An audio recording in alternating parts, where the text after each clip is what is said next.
Universal a enfin diffusé le fameux prologue de Jurassic World Dominion sur ses différents réseaux sociaux, à la base réservé aux spectateurs de Fast and Furious 9 en IMAX. Colin Trevorrow est revenu avec un max d'infos sur ce prologue dans les colonnes d'IGN que vous pouvez retrouver en description de cette vidéo. Cette séquence sera-t-elle dans le film final? Quel dinosaure sera dans le film Dominion? Qui choisit les dinosaures nouvellement intégrés? Quelques questions intéressantes que le réalisateur de Jurassic World et Jurassic World Dominion s'est empressé de répondre. Nous allons donc découvrir quelques informations sur ce prologue, mais aussi sur le troisième film de la saga Jurassic World. Bienvenue dans cette vidéo et bienvenue à Jurassic Smash.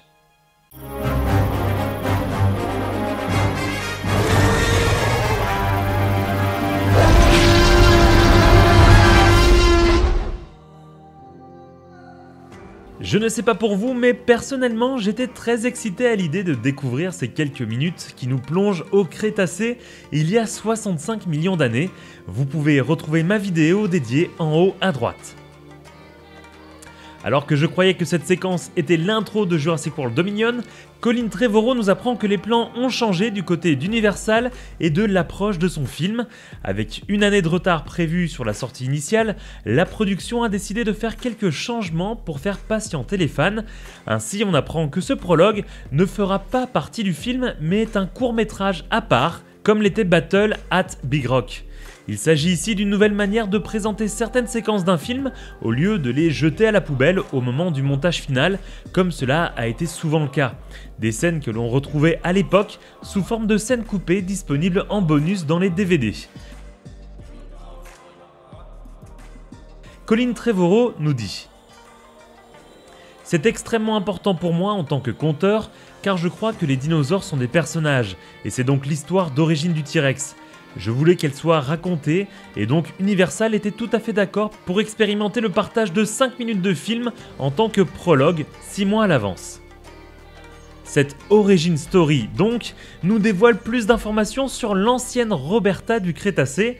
Après un combat face à un Giganotosaurus, le T-Rex s'effondre, mais un moustique vient piquer le dinosaure dans son dernier souffle. Ce moustique, qui sera par la suite emprisonné dans de la sève puis retrouvé des millions d'années plus tard dans de l'ambre, servira à créer le fameux T-Rex d'InGen.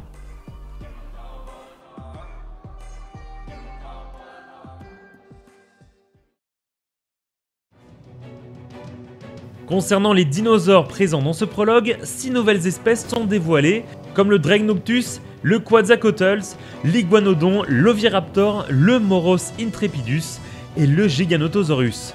3 autres espèces que l'on connaît déjà sont également présentes, comme le Pteranodon, le Nasutoceratops que l'on a découvert dans Battle at Big Rock, des ankylosaures et le T-Rex. Hélas, quelques incohérences scientifiques se glissent dans cette séquence, mélangeant certains dinosaures qui n'ont pas vécu à la même période ou dans les mêmes zones géographiques. Alors que l'intégralité de ces dinosaures proviennent du Crétacé supérieur, il s'étend quand même de moins 100 millions d'années à moins 66 millions d'années, se terminant avec l'extinction Crétacé paléogène. Le souci, c'est que certaines espèces vivaient entre moins 70 et moins 66 millions d'années, comme le Quetzalcoatl, qui vivait en Amérique du Nord, alors que le Giganotosaurus vivait il y a 98 millions d'années en Amérique du Sud. Alors ça fait quand même quelques millions d'années de décalage, mais personnellement ce genre de petite incohérence ne me gêne pas vraiment. Qui sait, nous en savons tellement peu sur les dinosaures après plus de 100 ans de découverte qu'il se pourrait même que certains dinosaures se soient vraiment croisés, comme on peut le voir dans ce prologue. Alors oui, je pousse peut-être le bouchon un peu loin, mais quand on voit que les récentes découvertes peuvent changer complètement la vision que l'on a par exemple d'un spinosaure, il est possible que des prochaines découvertes valident ou bien invalident encore plus ce prologue, scientifiquement parlant.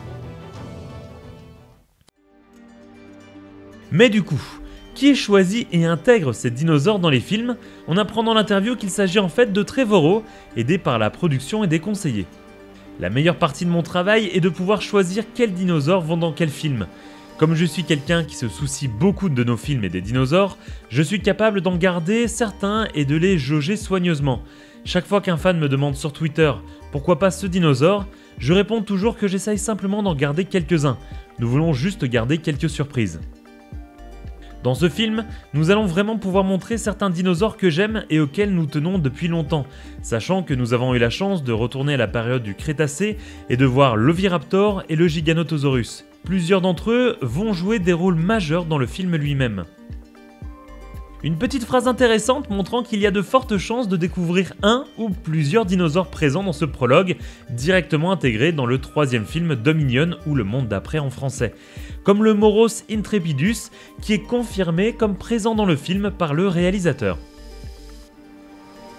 J'aime beaucoup le Moros Intrepidus, un dinosaure découvert très récemment. Il ressemble un peu à un T-Rex, mais il est beaucoup plus petit. Il est aussi dans le film, mais nous l'introduisons dans le prologue. J'aime les petits dinosaures, peut-être parce que, enfant, j'imaginais en avoir un comme animal de compagnie. J'aime le fait que nous ayons réussi à prendre quelque chose qui a vraiment été découvert quelques mois plus tôt. Nous avons vu un article sur ce sujet, nous nous sommes penchés sur la question et nous l'avons intégré dans le film. Autre point intéressant, l'arrivée de plumes, ou plutôt de duvets, sur le dos du T-Rex. Alors que les scénaristes de Jurassic World ont expliqué que les dinosaures des parcs étaient très différents de leurs cousins vivant il y a des millions d'années, du fait du mélange de gènes, Trevorrow a voulu mettre en avant pour la première fois une représentation plus fidèle de ces animaux dans le prologue.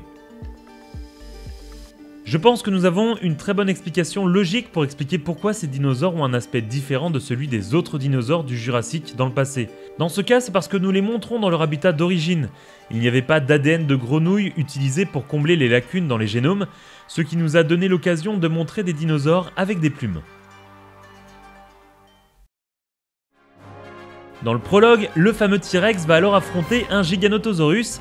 Le combat est très court, seulement quelques secondes. Comme je vous l'expliquais dans ma vidéo découverte, ce genre de combat dans la nature est court et les scientifiques pensent que le premier théropode à mordre sera le vainqueur du combat. Trevorrow nous dit: le combat est heureusement court, comme le sont souvent les combats dans la nature. Nous avons regardé beaucoup de vidéos sur la nature pour ce film, j'espère que le public n'aimera pas voir le T-Rex mourir. Je déteste ça, c'est douloureux pour moi, c'est un personnage que j'aime. Ça ne me dérange pas, par contre, si vous détestez le Giganotosaurus.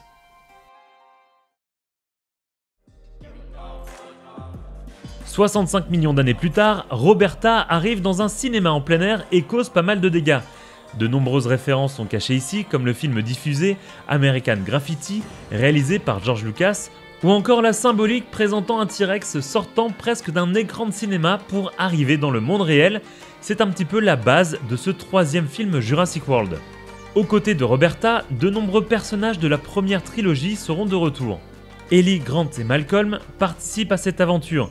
Ils en font partie intégrante et sont les partenaires égaux de Wen, de Claire, de Maisie et des nouveaux personnages que nous avons introduits. Le défi d'un tel film est de donner à chaque personnage ce qui lui revient, d'honorer tout le monde. C'est en partie la raison d'être de ce prologue. J'ai senti que si nous ne l'avions pas dans l'histoire, le T-Rex n'était pas honoré, c'est aussi un personnage. Et voilà les amis, c'est tout ce que j'avais à dire sur cette interview de Colin Trevorrow dans les colonnes d'IGN. Encore une fois, vous pouvez retrouver l'intégralité en anglais de cette interview directement dans la description de cette vidéo. Et vous, qu'est-ce que vous avez pensé du prologue? N'hésitez pas à me le dire en commentaire, j'essaye de répondre à un maximum d'entre vous. Comme toujours, n'hésitez pas à vous abonner et activer la petite cloche pour être prévenu de mes prochaines vidéos et à partager cette vidéo sur vos réseaux sociaux, ce qui aide grandement la chaîne. Nous, on se donne rendez-vous dans une prochaine vidéo. Salut les Smashers!